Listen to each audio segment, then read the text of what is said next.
Hey everybody, working up in the mountains today and been working with a lot of buyers who are tip earners or tip wage earners or commission, that sort of thing. And there are some special considerations that you have to keep in mind if you get paid that way. So this is basically the ultimate advice for anybody who is a buyer, a home buyer that is tip or commission paid. Um, Obviously, when you're working with tips like at a restaurant or something like that, a huge percentage of your income is based off of tips. Really, the vast majority of your income is based off of tips. The downside to that is cash tips don't count. There's no way to track how much. There's no way to, prove the income.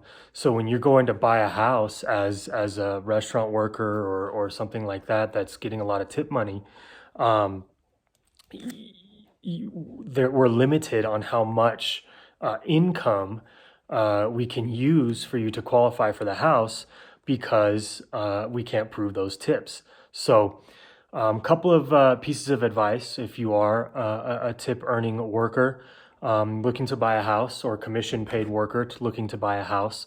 Um, Credit card tips, obviously, they go on to your paychecks from the restaurant or wherever. So those are going to count towards your income, and I can use those. But again, those cash ones I can't do unless you do a couple of things. One way is to start depositing that cash every week into your checking or savings account. That can work. It's as long as the tips are consistent on a week to week basis. Um, Sometimes we can use that income. The best way to do it though is to actually claim it on your paycheck. So if you get a bunch of cash tips that week, claim it. Yeah, you have to pay taxes on it. It sucks, but if tips are a solid, if cash tips especially are a solid, 20 to 30% or whatever of your income, I mean, that's $10,000, $15,000 in buying power that you could potentially miss out on if you don't count it. So keep that in mind. Solid 2 years is great if you can. Otherwise, just for as long as you can before you start shopping, at least a couple of months. Um, but really make sure that you want to maximize your income.